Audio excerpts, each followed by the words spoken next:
今日咧，而家立法會都喺度辯論緊咧，有關於梁振英嘅即係屋企嘅僭建問題。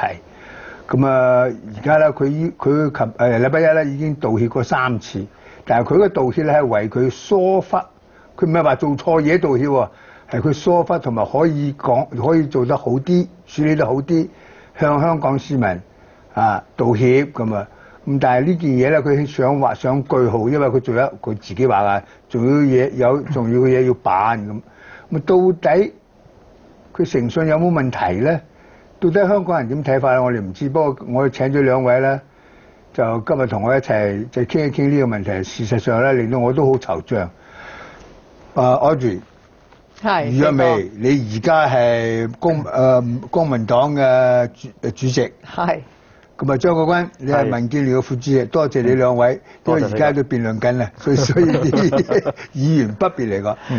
我先問下你啦，琴日即係禮拜一，我本來以為咧，佢咪就係我本來以為梁振英選擇禮拜一去，就解釋清楚，即係唔會採取佢而家咁嘅態度。佢即係為疏忽道歉，但係佢唔記得一件嘢咧，就係佢僭建真係小問題嚟嘅，全香港話10萬8千唔知幾多有僭建，但係佢用呢個僭建嚟打唐英年咧，自己屋企都有僭建咧，唔係好多人做得出嘅，你知唔知啊？我覺得飛哥唔係淨係呢個問題，而係即係如果你一個人疏忽，呢個好多人都會，咁你道歉你真誠嘅道歉，大家都接受。但係而家個問題就係誠信，同埋問題咧就係你有冇隱瞞，因為你睇到佢成件事，就算你睇翻禮拜一個答問大會，就算係建制派都有好多問佢，你點解擠牙膏式咁樣呢？譬如你舊年10月你發現咗呢一個地下嘅密室係僭建嘅，咁你就11月就去封咗佢。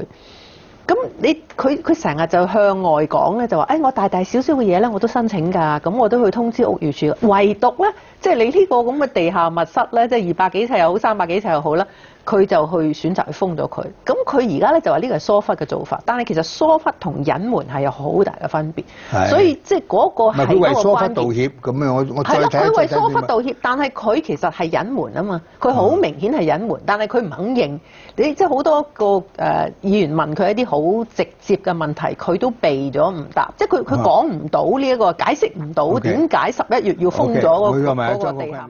我諗張國軍第一件事咧，就係佢對住電視機喺立法會。即係對住700萬人，佢都講緊大話。因為你記得佢點講啊？即係田北俊問佢個問題嘅時候，佢就話：我記憶中我冇講過，我冇僭建。嗱，呢個澄清咗啦，呢個好明顯嚇，即係呢個潛意識都係咁。第二咧，你話佢終審法院判佢即係冇喪失到嗰個特首嘅資格咧，即係我覺得呢一樣嘢咧都係好值得拎翻出嚟講嘅，就係。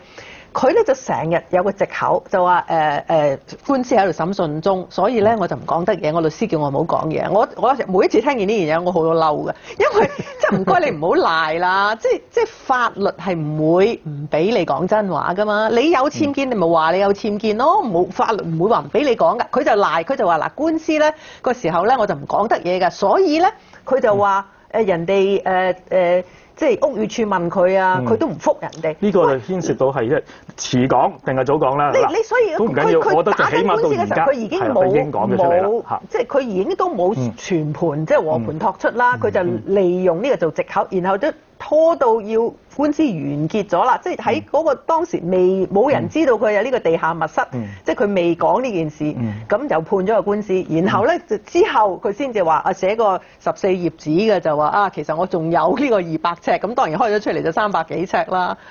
咁尺唔係幾緊要啊，係僭建先係緊要啊嘛。英字典中間冇嘅，張國軍過失，佢唔係過失咪真係錯？唔係佢冇講到佢淨係講疏忽，同埋諗翻轉可以處理好啲，即係處理唔係嘅啊。我覺得嗰個比喻都有問題咯，張國軍，因為如果一個人係結婚，兩公婆男女結婚，佢一定係有個愛嘅基礎，或者有個至低限度有個互信嘅基礎，有個理由結婚啊嘛。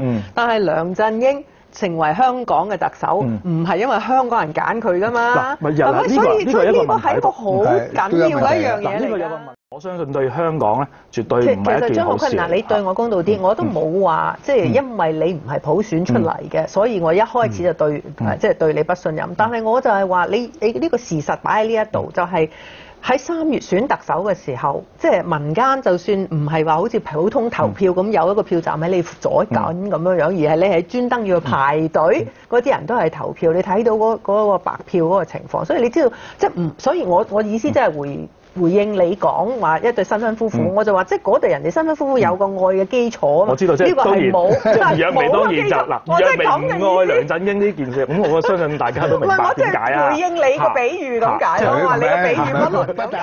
次嗰個事咧，唔單止係睇到一個誠信嘅問題，亦都睇到一個即係能力嘅問題。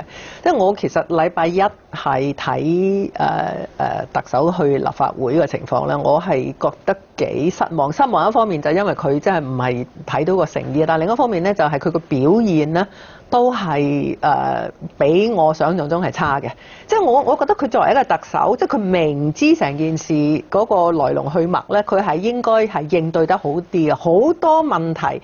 佢係即係重複又重複，人肉錄音機咁，即係佢整完跳唔出，即係你已經預咗人哋問你會唔會落台啊？你係應該可以處理得好啲答嘅嚇，或者你都預咗人哋會問你，即係你係咪呃翻嚟㗎？你嗰陣時咁樣指唐英年，你自己應該點？